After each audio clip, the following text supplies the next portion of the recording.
අද රාත්‍රී ආහාරයට තියෙන්නේ සුදු බතුයි චිකන් කරියකුයි. අපි දැන් ඒක හදන හැටි බලමු. මම කපාගෙන තියෙන්නේ සුදු ලුණු ඉඟුරු රම්පෙ කරපුංචා. දැන් මස් එක හොඳට හොදනවා. පිළිගඳ යනකම් හොඳට හොද ගන්න ඕන.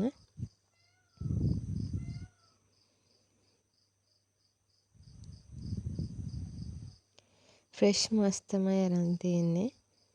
දැන් හොඳට හොදගෙන මම ওই ලුණු එකතු කරන්න තමයි හදන්නේ. ලුණු දාලා ටිකක් ලුණු මස් වලට වදින්න ටික වෙලාවක් තියලා තියන්න ඕන.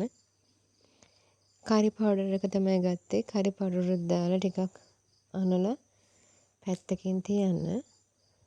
තියලා ඒකට එකතු කරගන්න ඕන අපි අර තලාගත්තු කරපුංචි ඉඟුරු රම්පේ ඒ ටික සුදු ලුණු ඒ ටික මේ මම උතෙන්ට සේර අරගෙන නැහැ. සේර තිබුණේ නැහැ.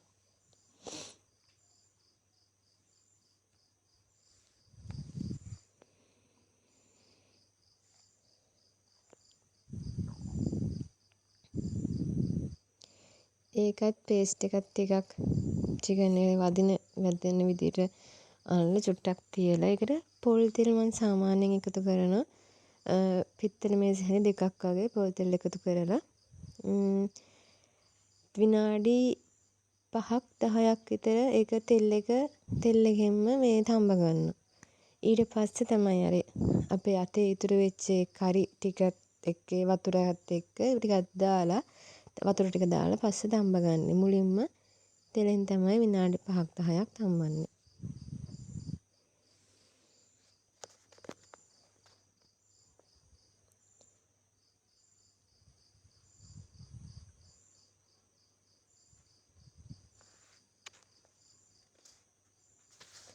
වතුර එකතු කරලා හොඳට මස් කියන එක තැම්බෙන්න ඕන. හොඳට අමුවෙන් කන්න හොඳ නැහැ. මේ සාමාන්‍ය බාගට තැම්බිලා කන්නත් හොඳ නැහැ. හොඳට තැම්බෙනකොට උතුරනවා. ඒ ඉතුරුවන් පස්සේ හොඳ සුවඳක් එනවා. ඊට පස්සේ ලිප් ඔෆ් කරන්න තමයි තියෙන්නේ.